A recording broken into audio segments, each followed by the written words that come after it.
First story is of haunting highway. The rain poured relentlessly on the dark, winding road as I gripped the steering wheel with sweaty palms. It was a moonless night, and the pitch-black surroundings seemed to swallow everything in its path. I had been driving for hours, trying to reach my destination before dawn, but the relentless storm made the journey even more treacherous. The windshield wipers struggled to keep up with the heavy downpour, creating an eerie rhythmic sound that added to my anxiety. As I continued on the desolate highway, a sense of unease began to creep over me. The road seemed to stretch endlessly, with no signs of life in sight. Every now and then, I caught glimpses of abandoned buildings and decrepit structures, shrouded in darkness. Each time my headlights illuminated these eerie structures, a shiver ran down my spine. Despite the radio playing softly in the background, the atmosphere inside the car felt suffocating. My heart raced, and I couldn't shake the feeling that I was being watched. To calm my nerves, I tried focusing on the road ahead, but my gaze kept drifting towards the rearview mirror, expecting to see something lurking in the darkness behind me.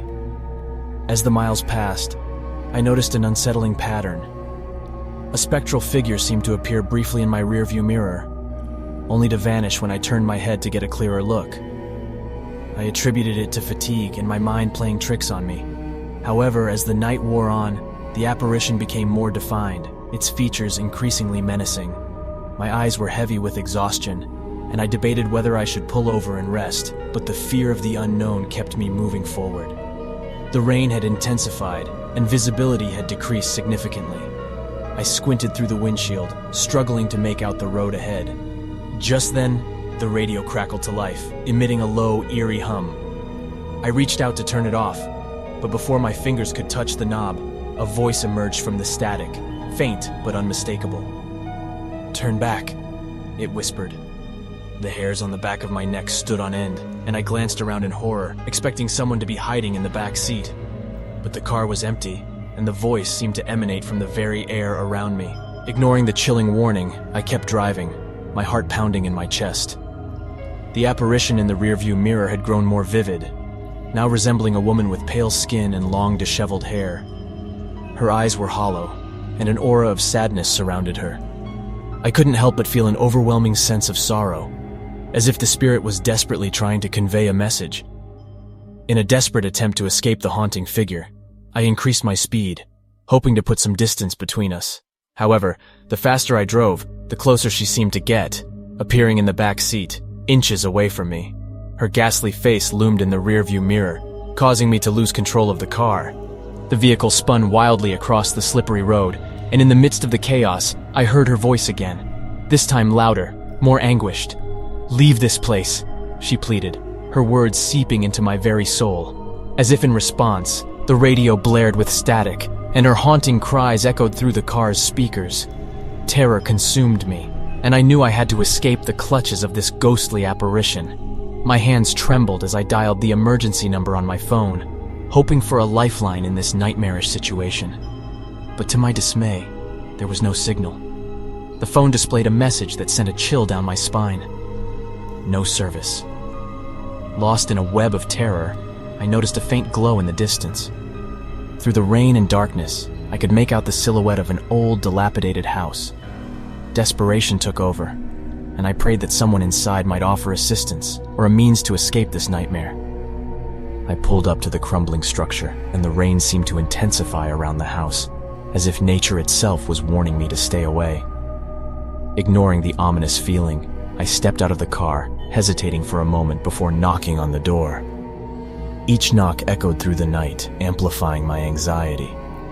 Finally, the door creaked open, revealing an elderly woman with tired eyes and a fragile frame. She looked at me, her expression filled with sadness. "You shouldn't have come here," she warned in a hushed voice. I need help," I stammered, trying to control my trembling voice. "You've awakened the spirit of a tormented soul," she said, her voice quivering. "She seeks vengeance, and now you are in her domain." Before I could respond, a chilling gust of wind blew through the house, extinguishing the flickering candles that barely illuminated the room. The woman gasped, and in the darkness, I saw the ethereal figure standing behind her, her mournful eyes fixed on me. "I warned you," the woman whispered, before the spirit lunged at me with an otherworldly wail. I bolted back to my car, the memory of the woman's warning ringing in my ears. My heart raced as I fumbled with the keys, praying that the engine would roar to life. With a sigh of relief, the car sputtered to action, and I sped away from the accursed house, leaving the haunted spirit behind. As I drove through the night, I couldn't shake the feeling that the spirit was still with me, haunting my every move. I vowed never to venture on that desolate highway again, but the memories of that terrifying night would forever be etched in my mind, a chilling reminder of the unseen forces that lurk in the darkness, waiting to ensnare unsuspecting travelers on haunted roads. Second story is The Phantom Hitchhiker.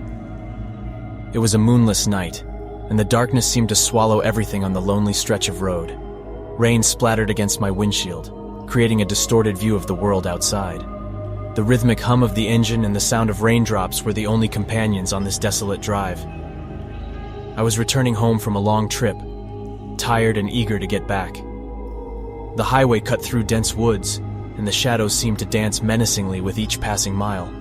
An unsettling feeling crept up my spine as I felt a presence, as if someone was watching me from the shadows.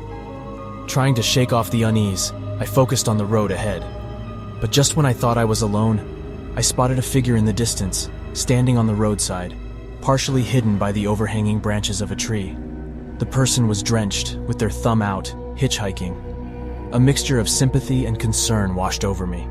It was a dangerous night to be stranded, and I couldn't leave someone out in the storm.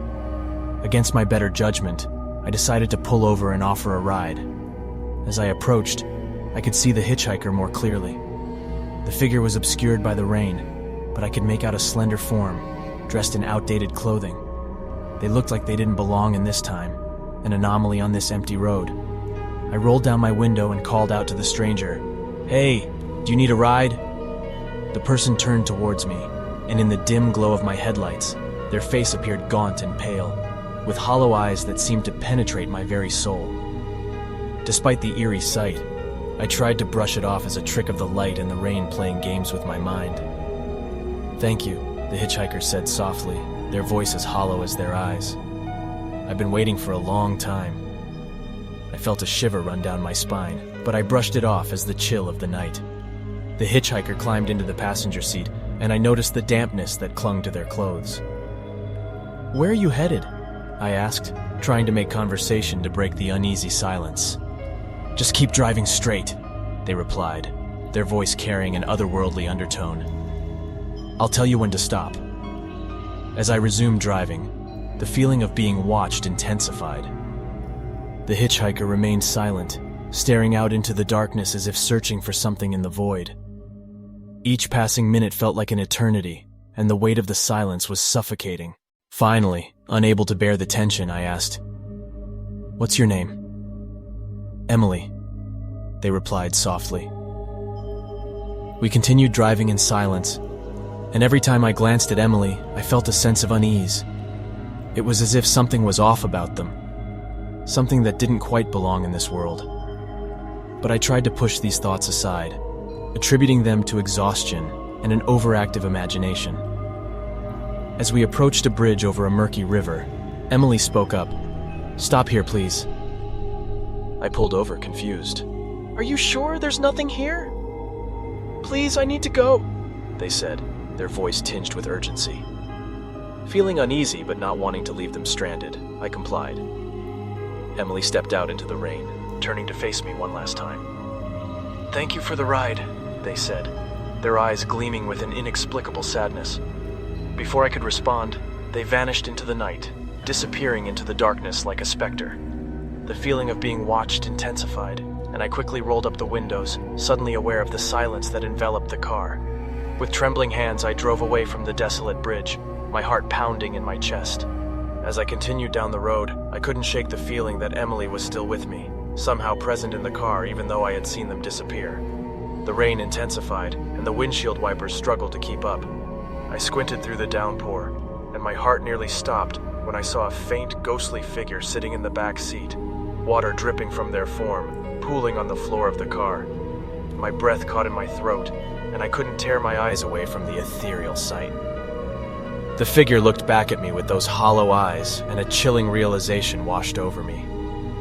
Emily was no ordinary hitchhiker. Fear gripped me, and I sped up, hoping to escape the spectral presence in my car. But no matter how fast I drove, Emily remained, their form flickering like a fading memory. In a panic, I finally found the courage to speak. What do you want from me?"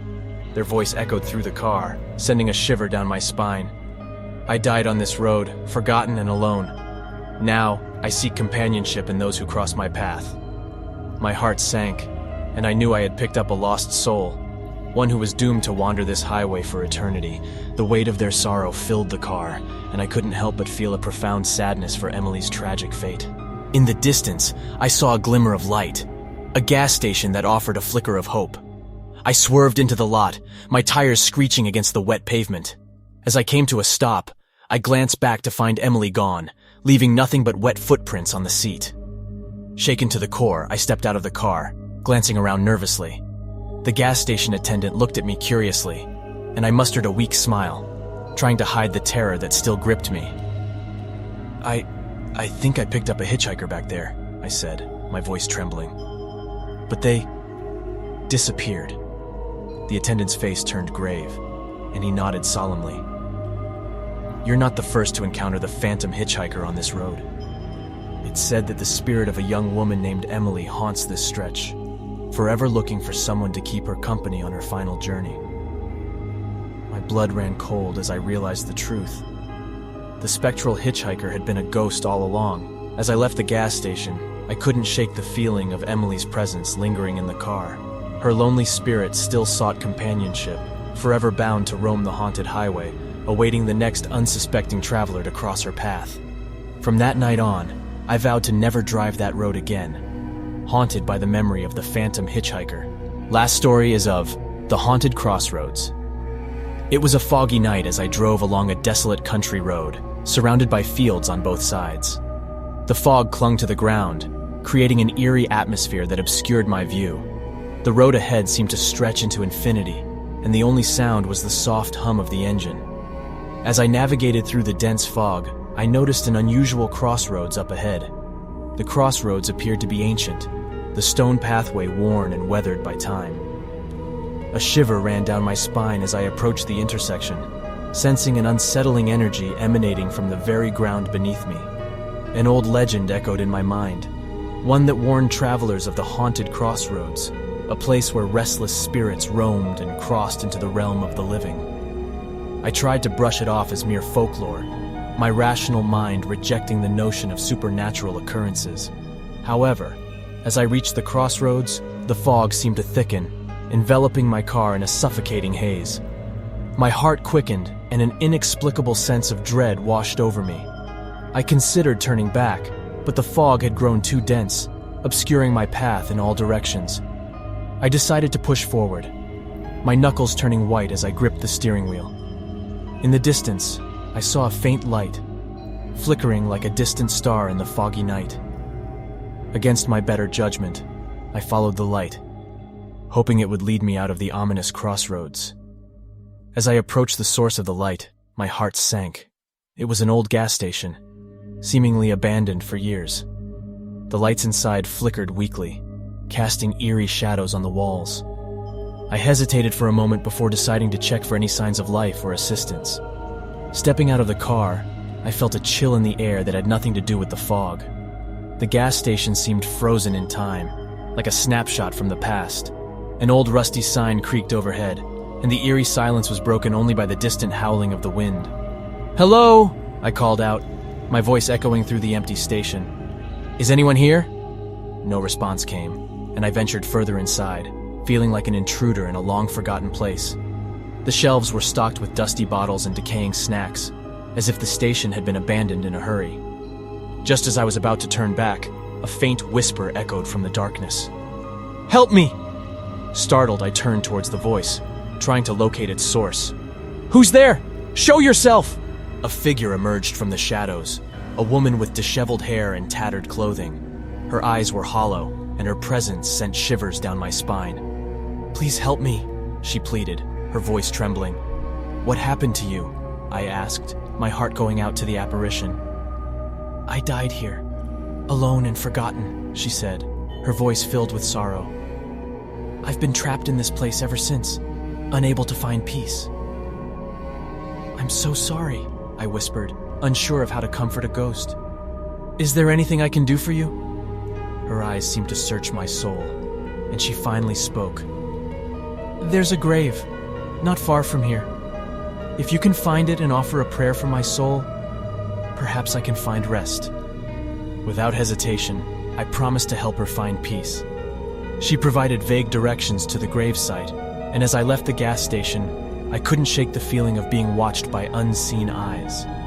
Following the directions, I ventured into the foggy fields, my heart pounding with each step. The darkness seemed to close in around me, and I felt an invisible force guiding me towards a lone grave in the distance. Kneeling before the headstone, I lit a candle and began to pray, asking for the spirit to find eternal peace. As the candle flickered in the fog, a sudden gust of wind extinguished the flame, and the temperature dropped significantly. Feeling a presence behind me, I turned, and to my horror, the ghostly woman stood just a few feet away. Her appearance had changed, her form becoming ethereal and almost translucent. "I cannot leave this place," she said, her voice barely audible. "The curse is too strong. Please, I want to help you," I implored, feeling a sense of desperation. "Tell me what I can do." "The curse can only be broken if someone willingly takes my place," she explained. "You must stay here, trapped in my stead." My heart raced, and I hesitated for a moment, torn between my own desire to leave and my compassion for the tormented soul. But ultimately, I couldn't bear the thought of someone else suffering in this haunted place. "I'll do it," I said, trying to steady my trembling voice. "I'll take your place." The ghostly woman seemed to nod in acknowledgement, and before my eyes, she began to fade away, her spirit slowly leaving this world. As she disappeared, I felt an overwhelming sense of sorrow and pain, as if I had taken on a burden that was not my own. The fog seemed to lift, and the atmosphere became less oppressive. The gas station's lights brightened, and the world around me felt somehow more alive. I had succeeded in releasing the spirit, but at what cost? Feeling drained, I made my way back to my car, a heavy weight on my shoulders. As I drove away from the haunted crossroads, I knew I would forever carry the memory of that night. The night I encountered a tormented soul and willingly took her place in the realm of the restless dead.